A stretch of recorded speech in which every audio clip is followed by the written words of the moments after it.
Cette capsule vous est présentée par la boutique Maixu pour vos peluches et articles décoratifs geek, ainsi que par Evo Retro, marque cool d'accessoires de jeux vidéo et de protecteurs pour mettre en valeur vos collections de figurines Funko Pop ou cartes Pokémon. De toute évidence, mon ami, Harry Potter, c'est pas nouveau. Sur une édition PS5, Hogwarts Legacy, c'est le jeu de l'heure, c'est le jeu du moment. Je me présente, mon nom c'est Benoît Vincent. Je m'en viens de parler d'un jeu qui a su ébranler un peu l'industrie du jeu vidéo. Warner Brothers nous a fait parvenir une copie digitale du jeu Hogwarts Legacy sur l'édition PS5. J'ai déjà donné 10 minutes de contenu sur mes premières impressions de ce jeu-là. Je me suis pas trompé. Fait que si tu veux connaître mes premières impressions, rapidement, va voir la vidéo qui est annexée à mon article. Si tu veux avoir ma critique du jeu, la voici. C'est excellent. Sérieux. C'est un excellent jeu RPG à monde ouvert, open world, où est-ce qu'il est facile de perdre des centaines d'heures, mais ça ne t'apprendra pas plus que 30 à 35 pour faire le tour. De une maison. De 4. Fait que ça, c'est agréable au niveau du jeu. Il y a un beau facteur rejouabilité qui s'installe.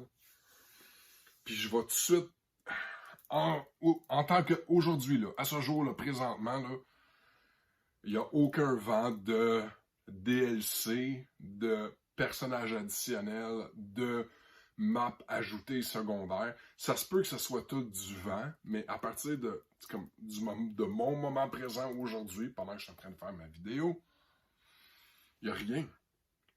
C'est un peu rafraîchissant, je vais t'avouer. Le jeu, il est complet. Tu sais, t'as pas besoin après ça d'aller courir à gauche puis à droite puis ramasser tes sous ou d'aller ramasser des achievements, des réussites pour avoir le droit à jouer ce qui s'en vient bientôt. C'est là. Tout ce que tu as à faire, c'est de ramasser ta manette, de t'installer, de partir découvrir. Harry Potter, c'est un univers où est-ce que les livres existent déjà, les jeux vidéo existent déjà, il y a une panoplie de films, puis encore plus de livres, dans tous les formats possibles. On était dû pour quelque chose de rafraîchissant.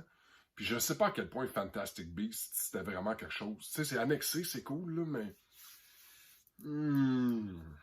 Puis moi, personnellement, j'ai eu un petit peu de difficulté avec le IP Harry Potter. Quand ça a commencé, j'étais pas un fan.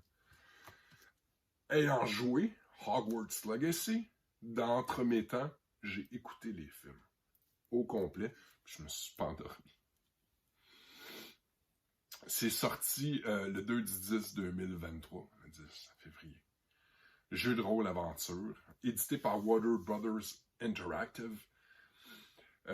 L'éditeur, c'est... non, c'est ça, c'est Warner Brothers Interactive.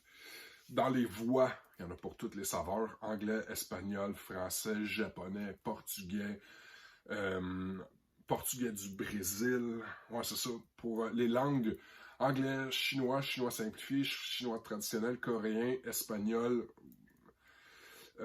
français, japonais, portugais.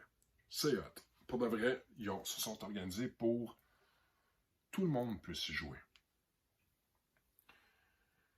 C'est côté adolescent, teen, pour consommation d'alcool, langage grossier, sang, violence fictive.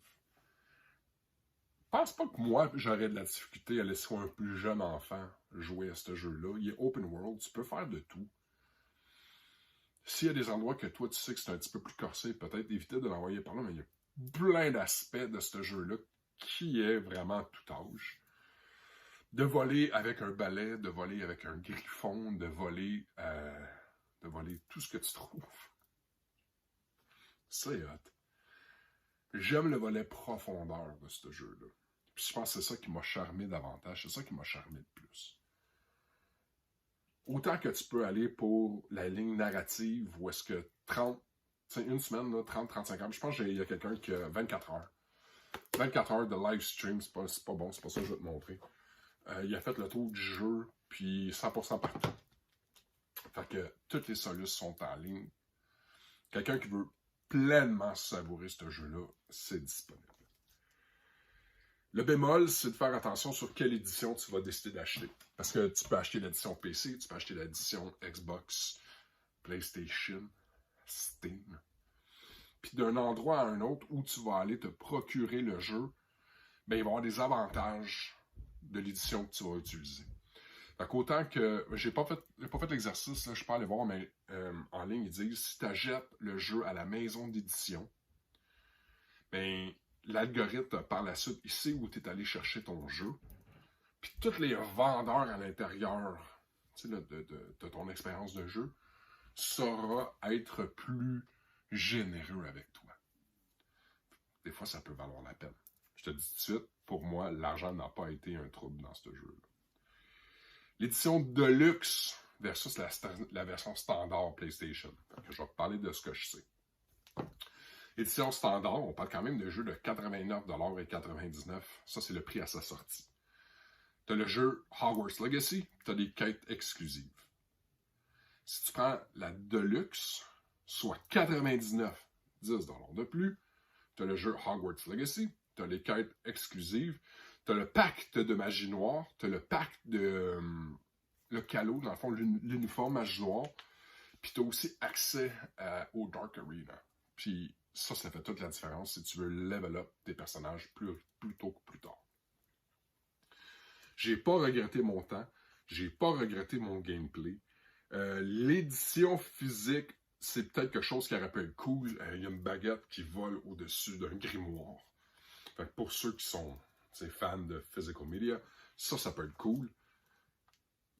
Qu'est-ce que je peux te dire de plus? Parce que je veux pas ruiner ton plaisir. Ou est-ce que ce jeu-là, instantanément, c'est immersif. On s'est installé pour jouer. On a fait le choix de mettre la PlayStation 5 et ça a été difficile de lâcher le jeu. Rapidement, tu trouves tes repères, tu trouves ce que tu as besoin de faire. Il y a tellement de missions que même les soirs parce que tu es fatigué et tu n'as comme pas vraiment envie de te casser la tête, il y a panoplie de choses que tu peux faire, passant par des courses à des jeux d'agilité ou d'habileté, passant par découvrir un énorme territoire qui comprend plein de choses de quêtes marlin, te permettant d'augmenter ta capacité d'inventaire, autant que tu as des quêtes où est-ce que tu dois tuer des araignées, ou tu dois tuer des Dark Lords, ou des Dark Wizards, ou peu importe. Puis tout ce que tu vas affronter sert à venir bonifier certains aspects de ton jeu. Fait que tu fais jamais rien pour rien. Fait que même quand tu arrives tard le soir, puis tu t'installes, tu as à peine soupé, puis tu veux jouer, puis tu veux juste relaxer, tu avances quand même la narrative de ton histoire. Tu veux t'en tenir juste à l'histoire? Ben, Colibin, tu peux aussi. Tu peux faire les 4 histoires ultra rapido, savoir ce que tu as besoin de savoir si tu es curieux. Puis par la suite, savourer. Mais en date d'aujourd'hui, il n'y a pas de New Game Plus. Il n'y a pas de DLC de planifié. Il n'y a pas rien de plus à ajouter à ce jeu. Sauf si on nous ment. Alors, il y en a qui veulent, il y en a qui ne veulent pas. Beaucoup apprécié mon temps de jeu. Si t'es curieux, va aller mon article. Il y a plein d'informations. Puis j'y vais de façon très sommaire. Puis tu vois, je suis quand même à 8 minutes, quasiment à 9. On va voir mes premières impressions. Je rentre plus en détail dans les choses. Ceci, malgré tout le tralala puis tout le vent qui s'est fait, là, avec respect, c'est un excellent jeu. Je t'invite à aller jouer. Écris dans les commentaires plus bas qu'est-ce que tu en as pensé. Pour le jeu, contre le jeu, avec le jeu. Combien de temps t'es rendu? Qu'est-ce qui t'a fait le plus triper? C'est le genre de conversation qu'on veut avoir avec toi. Sur ce, merci encore pour Ciné Techno. Merci à Warner Brothers Interactive pour le jeu. Et bien entendu, merci à nos partenaires Evo Retro, MyXU et GameX pour le soutien constant dans nos critiques. Sur ce, merci, bon jeu et à bientôt.